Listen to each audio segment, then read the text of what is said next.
بسم الله الرحمن الرحيم الحمد لله وكفى وسلام على عباده الذين اصطفى أما بعد يا بني إسرائيل اذكروا نعمتي التي أنعمت عليكم وأني فضلتكم على العالمين. اے بنی اسرائیل یاد کرو میری ان نعمتوں کو کہ جو میں نے تم پر انعام کی اور میں نے تمہیں فضیلت دی تھی علی العالمین تمام عالمین پر. یہاں سے اللہ تبارک و تعالیٰ بنی اسرائیل پر اپنے احسانات گنوا رہے ہیں.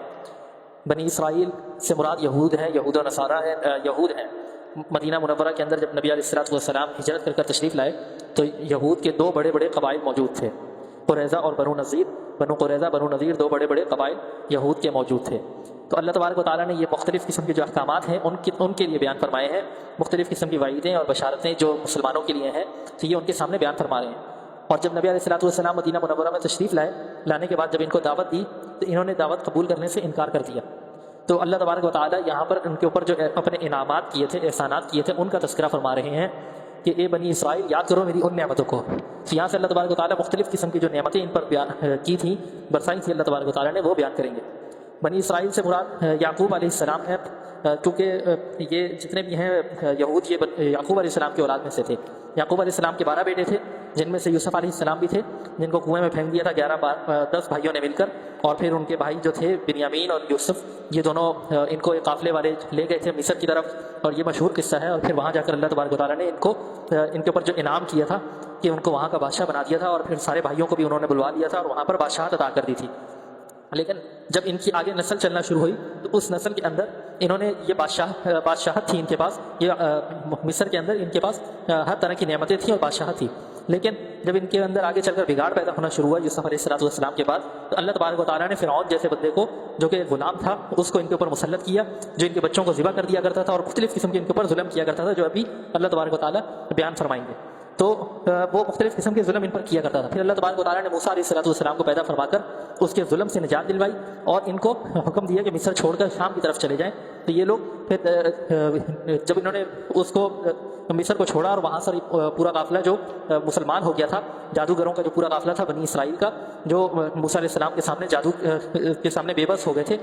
جب جادو کیا انہوں نے موسیٰ علیہ السلام نے اللہ کی کرامتیں، اللہ تعالیٰ کے معجزے دکھائے تو وہ بے بس ہو گئے اور انہوں نے اسلام قبول کر لیا. تو یہ پورا قافلہ مصر سے ہجرت کر کے جب جا رہا تھا تو فرعون بھی ان کے پیچھے آیا اور آ کر ان کو قتل کرنا چاہا، لیکن اللہ تبارک و تعالیٰ نے راستے میں ہی اس کو دریا کے اندر ڈبو کر وہیں پر اس کو غرق کر دیا اور یہ قافلہ آگے نکل گیا. لیکن آگے چل کر بھی انہوں نے پھر وہاں جو صحرا تھا اس کے اندر بھی جا کر انہوں نے مختلف قسم کے اللہ تعالیٰ کے حکم نہیں مانے اور حکم عدولی کی، تو اس پر ان کے اوپر وہاں بھی عذاب نازل ہوئے. پھر اس کے بعد آگے چل کر جب اللہ تعالیٰ نے ان کو حکم دیا کہ قریب میں جو بستی ہے بیت المقدس اس کے اندر فلسطین، اس میں داخل ہو جاؤ، تو اس میں بھی یہ داخل نہ ہوئے اور مختلف قسم کی انہوں نے سرکشیاں دکھائیں. تو اس کے اوپر اللہ تبارک و تعالیٰ نے جو ان کے اوپر عذاب نازل کیے، یہ مختلف قسم کے واقعات جو ہیں یہ اللہ تبارک و تعالیٰ ایک ایک آیت کے اندر بیان فرمائیں گے اور پھر اس کے بعد ان کو جو ہے وہ یاد کروائیں گے اور کروا کر یہ ارشاد فرما رہے ہیں کہ دیکھو تمہارے بڑوں نے، آباء و اجداد نے بھی یہی کام کیے تھے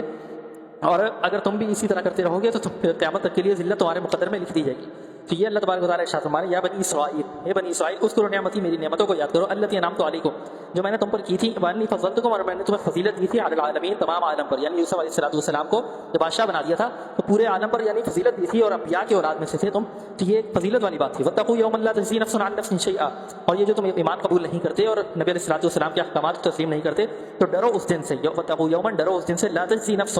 کہ جس دن کوئی نفس فائدہ نہیں دے گا عن نفس، کسی دوسرے نفس کو، یعنی کوئی شخص کسی دوسرے کو فائدہ نہیں دے گا، ہر ایک نفس نفسی کا عالم ہوگا، بھاگ رہا ہوگا. قیامت کا دن مراد ہے ولا يقبل منها شفاعہ، اور وہاں پر کسی قسم کی کوئی شفاعت بھی قبول نہیں کی جائے گی. ولا يؤخذ منها عدل، اور وہاں پر بدل تاوان بھی وصول نہیں کیا جائے گا. یعنی اگر کوئی اپنی جان چھڑانا چاہے کہ میں سے کچھ رقم لے لی جائے اور میری جان چھوڑ دی جائے تو اس طرح بھی نہیں ہوگا.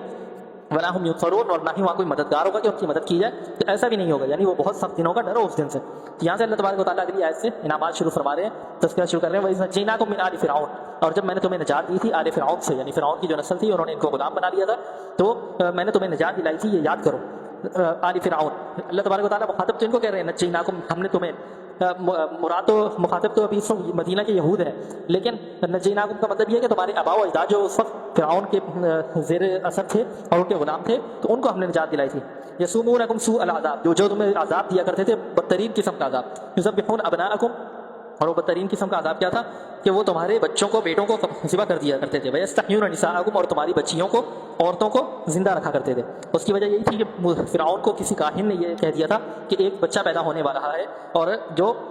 تیری بادشاہت جو ہے اس کو ختم کر دے گا۔ تو فرعون نے یہ حکم دیا کہ آج سے جو بھی بچہ پیدا ہو اس کو قتل کر دیا جائے، اور جو بھی بچی ہو تو اس کو زندہ رکھا جائے۔ لیکن اللہ تبارک و تعالیٰ نے موسیٰ علیہ السلام کو پیدا کرنا تھا اور کر کے دکھایا، اور ان کو فرعون کے گھر میں ہی پال پوس کر بڑا کر کے دکھایا۔ تو اس کے جو واقعہ ہے وہ بھی ایک تفصیلی واقعہ ہے جو پھر کسی موقع پہ انشاءاللہ زندگی رہی تو بیان کیا جائے گا۔ تو وَيَسْتَحْيُونَ نِسَاءَكُمْ تمہاری عورتوں کو زندہ رکھتا تھا، وَفِي ذَلِكُمْ بَلَاءٌ مِّن رَبِّكُمْ عَظِيمٌ، اور اس کے اندر تمہارے لیے، اور یہ عورتوں کو زندہ کیوں رکھتا تھا؟ اس کی وجہ یہ تھی کہ عورتوں سے گھر کے کام کاج وغیرہ مختلف قسم کے یہ لیے جاتے تھے، تو اس وجہ سے ان کو زندہ رکھا جاتا تھا۔ وَفِي ذَلِكُمْ بَلَاءٌ مِّن رَبِّكُمْ عَظِيمٌ، اور اس کے اندر تمہارے لیے بہت بڑی آزمائش تھی، تمہارے پروردگار کی طرف سے بہت بڑی آزمائش تھی یہ چیز۔ وَإِذْ فَرَقْنَا بِكُمُ الْبَحْرَ فَأَنجَيْنَاكُمْ وَأَغْرَقْنَا آلَ فِرْعَوْنَ وَأَنْتُمْ تَنظُرُونَ۔ یہاں سے اللہ تبارک و تعالیٰ دوسرا تذکرہ شروع کر رہے ہیں کہ جب اللہ تبارک و تعالیٰ کے حکم سے یہ نکلے تھے تو اللہ تعالیٰ کہہ رہے ہیں وَإِذْ فَرَقْنَا بِكُمُ الْبَحْرَ، کہ جب ہم نے تمہاری خاطر سمندر کو پھاڑ ڈالا تھا، الگ الگ کر دیا تھا سمندر کو، اللہ تعالیٰ نے حکم دیا تھا کہ سمندر کے اندر سے راستے بن جائیں، تو مختلف قسم کے 12 راستے بن گئے تھے۔ وَأَغْرَقْنَا آلَ فِرْعَوْنَ فَأَنجَيْنَاكُمْ، ہم نے تمہیں نجات دے دی تھی، یعنی موسیٰ علیہ السلام اور ان کے جو ماننے والے تھے وہ وہاں سے نجات پا کر آگے نکل گئے تھے۔ وَأَغْرَقْنَا آلَ فِرْعَوْنَ، اور ہم نے آل فرعون کو وہیں ڈبو دیا تھا۔ وَأَنْتُمْ تَنظُرُونَ، اور تم دیکھ رہے تھے، یعنی جب یہ آگے نکل گئے تھے تو یہ پیچھے ان کو ڈوبتا ہوا دیکھ رہے تھے۔ وَإِذْ وَعَدْنَا مُوسَىٰ 40 لَيْلَةً، تو یہ اس کے بعد ایک اور چیز اللہ تبارک و تعالیٰ ارشاد فرما رہے ہیں کہ جب ہم نے وعدہ کیا تھا موسیٰ سے 40 راتوں کا، کس چیز کا وعدہ کیا تھا؟ کہ اللہ تبارک و تعالیٰ نے یہ ارشاد فرمایا تھا کہ تم 40 راتیں میرے پاس آ کر کوہ طور پر میرے ساتھ گزارو، تو میری تنہائی میں خلوت کے ساتھ، تو اس کے بعد میں تمہیں ایک کتاب دے دوں گا کہ جس سے تمہارے لیے شریعت آ جائے گی اور تمہارے لیے کوئی اصول و ضوابط قانون ہوگا کہ تمہیں کس طریقے سے زندگی گزارنی ہے۔ تو یہ ان کے فائدے کے لیے تھا۔ تو اللہ تبارک و تعالیٰ نے جب ان کو کتاب دینے کا وعدہ کیا، موسیٰ 40 لَيْلَةً، موسیٰ علیہ السلام سے وعدہ کیا 40 راتوں کا، ثم اتخذتم العجل من بعدہ، موسیٰ علیہ السلام جب کوہ طور پر چلے گئے 40 دن کے لیے، تو پیچھے سے ایک شخص تھا، سامری نام تھا اس کا، اس نے ایک بچھڑا بنایا، اور وہ اس طریقے سے بنایا کہ اس کے اندر سے جب ہوا، اس کے اندر ایک سوراخ رکھا، اور وہ اس قسم کا سوراخ تھا کہ جب اس میں سے ہوا گزرتی تھی تو اس سے سیٹی بجتی تھی، اور اس نے یہ مشہور کر دیا کہ یہ بچھڑا جو ہے اس میں سے آواز آتی ہے، یہ جاندار ہے، تو انہوں نے اس کی عبادت شروع کر دی بنی اسرائیل نے۔ تو یہ اللہ تعالیٰ ارشاد فرما رہے ہیں، اس واقعے کی طرف توجہ دلا رہے ہیں کہ موسیٰ 40 لَيْلَةً ثم اتخذتم العجل من بعدہ، تو تم نے ان کے بعد موسیٰ علیہ السلام کے بعد بچھڑے کو اپنا خدا بنا دیا، وانتم ظالمون، اور تم بہت ظالم ہو، یعنی جب تم نے خدا کی عبادت کی جگہ بچھڑے کی عبادت شروع کر دی تو یہ ظلم ہے، تو یہ جو ظلم ہے تو تم نے یہ ظلم شروع کر دیا۔ ثم عفونا عنکم من بعد ذلک لعلکم تشکرون، لیکن پھر بھی ہم نے اس کے بعد بھی درگزر والا معاملہ کیا اور معاف کر دیا تمہیں کہ شاید کہ تم شکر گزار ہو جاؤ۔ وَإِذْ آتَيْنَا مُوسَىٰ الْكِتَابَ وَالْفُرْقَانَ لَعَلَّكُمْ تَهْتَدُونَ، اس کے باوجود اللہ تبارک و تعالیٰ نے ارشاد فرما رہے کہ ہم نے تمہیں کتاب، موسیٰ علیہ السلام کو کتاب عطا فرمائی، موسیٰ کو کتاب عطا فرمائی، والفرقان، اور فرقان عطا کی، یعنی وہ جو کتاب تھی وہ فرقان بھی تھی، حق اور باطل کے درمیان فرق کرنے والی بھی تھی۔ لعلکم تہتدون، شاید کہ تم ہدایت یافتہ ہو جاؤ، شاید کہ تم ہدایت پالو، لیکن اس کے باوجود بھی ان کی سرکشیاں جاری رہیں۔ اس کے بعد ایک اور سرکشی کی طرف اللہ تبارک و تعالیٰ ارشاد فرما رہے ہیں، توجہ دلا رہے ہیں، وَإِذْ قَالَ مُوسَىٰ لِقَوْمِهِ يَا قَوْمِ إِنَّكُمْ ظَلَمْتُمْ أَنفُسَكُمْ بِاتِّخَاذِكُمُ الْعِجْلَ، اور جب موسیٰ علیہ السلام نے اپنی قوم سے کہا کہ اے قوم، انکم ظلمتم انفسکم، بے شک تم نے ظلم کیا ہے اپنے نفس کے اوپر، باتخاذکم العجل، کہ تم نے بچھڑے کو بنا لیا ہے اپنا خدا، جو بچھڑے کو انہوں نے خدا بنا لیا تھا، تو موسیٰ علیہ السلام نے جب آ کر ان سے کہا انکم ظلمتم انفسکم، کہ تم نے یہ اپنے نفس کے اوپر بہت ظلم کیا، فتوبوا الی بارئکم، لہذا اپنے پروردگار سے توبہ طلب کرو، توبہ کرو اور اللہ تبارک و تعالیٰ سے معافی طلب کرو، معافی مانگو۔ فاقتلوا انفسکم، اور اپنے نفسوں کو قتل کرو۔ جب انہوں نے اللہ تبارک و تعالیٰ سے توبہ کی، معافی مانگی، تو اللہ تبارک و تعالیٰ نے یہ ارشاد فرمایا کہ جن لوگوں نے اس عبادت میں جو لوگ شریک نہ ہوئے اور انہوں نے اس عبادت میں کسی قسم کا کوئی عمل دخل نہیں کیا، تو وہ لوگ قتل کریں ان لوگوں کو جو بچھڑے کی عبادت جنہوں نے شروع کر دی تھی۔ تو اسی طرح یہ کیا گیا، تو فاقتلوا انفسکم، لہٰذا اپنے نفسوں کو قتل کرو، ذالکم خیر لکم عند بارئکم فتاب علیکم، تو یہ تمہارے لیے بہتر ہے تمہارے پروردگار کے ہاں، فتاب علیکم، کہ وہ پھر تمہاری توبہ قبول کر لے گا، انہ هو التواب الرحیم، بے شک وہ توبہ قبول کرنے والا اور رحم کرنے والا ہے۔ تو یہ پچھلی امتوں کے اندر جو سزائیں ہوا کرتی تھی وہ بہت ہی سخت قسم کی سزائیں ہوا کرتی، تو ان کے لیے بھی اللہ تبارک و تعالیٰ نے اس قسم کی سزا مقرر کی تھی کہ لہٰذا جو لوگ